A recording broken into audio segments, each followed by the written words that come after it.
Bismillahirrahmanirrahim. Assalamualaikum warahmatullahi wabarakatuh. Perkenalkan, saya Indrawati, NIM 501402357. Kali ini saya akan membahas diskusi 5 pada mata kuliah Sejarah dan Filsafat Matematika. Apa sajakah permasalahan konstruksi dari zaman kuno? Matematikawan yang mendominasi paruh kedua abad ke-5 sebelum Masehi adalah Hippocrates dari Chios. Ketika Hippocrates tiba di Athena, ada 3 permasalahan yang sangat menarik perhatian ahli geometri saat itu, yaitu kuadratur lingkaran, penggandaan kubus, dan triseksi sudut. Pencapaian yang membuat Hippocrates terkenal berkaitan erat dengan permasalahan pertama, yaitu kuadratur lingkaran.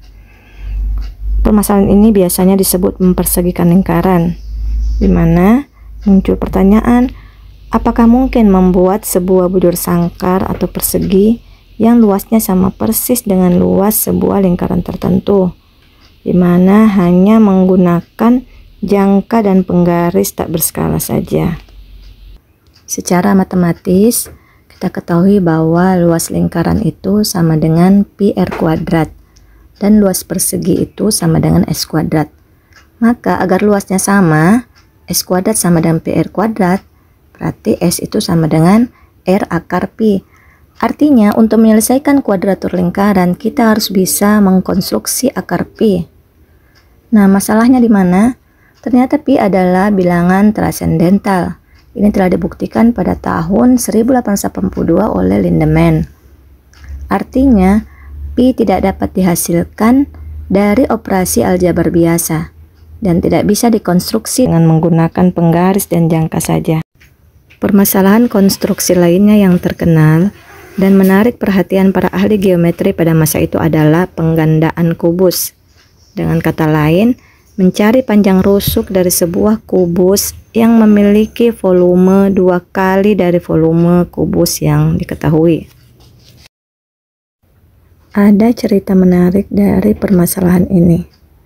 Menurut catatan yang berlaku paling mendalam atau meluas, orang-orang Athena itu meminta nasihat kepada seorang peramal di Delos sekitar tahun 430 sebelum Masehi.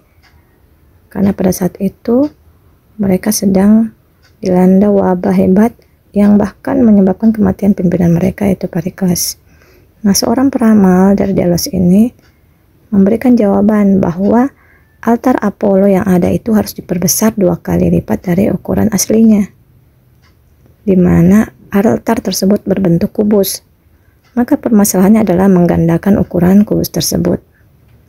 Para pekerja bangunan saat itu tanpa berpikir panjang membangun sebuah kubus yang rusuknya 2 kali panjang rusuk altar.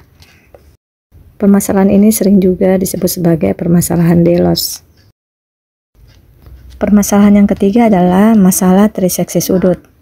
Permasalahan adalah, dapatkah sebuah sudut sembarang itu dibagi menjadi 3 bagian yang sama besar hanya dengan menggunakan jangka dan penggaris tak berskala?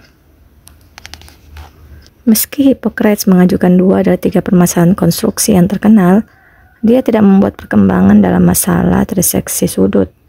Pembagian 2 sudut sama besar hanya dengan penggaris dan jangka adalah salah satu dari konstruksi geometri termudah. Dan para peneliti awal tidak memiliki alasan untuk curiga bahwa membagi sebuah sudut menjadi 3 bagian sama besar dengan aturan serupa itu ternyata mustahil untuk dilakukan.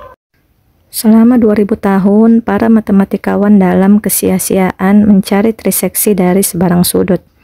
Pada tahun 1837, Pierre Wansel dari Polytechnique École di Paris memberikan bukti kuat pertama dari kemustahilan triseksi sudut tertentu dengan menggunakan penggaris dan jangka saja. Jika batasan-batasan yang diberikan oleh orang-orang Yunani dilonggarkan, maka ada berbagai cara untuk membagi sebuah sudut menjadi 3 bagian yang sama besar. Solusi paling sederhana dari masalah ini adalah membiarkan seseorang untuk bebas menandai penggarisnya. Teknik perotasian penggaris bertanda sampai kondisi-kondisi tertentu terpenuhi dikemukakan juga oleh Archimedes. Demikian penjelasan saya tentang 3 permasalahan konstruksi zaman kuno. Mohon maaf atas segala kekurangan. Billahi taufik wal hidayah. Wassalamualaikum warahmatullahi wabarakatuh.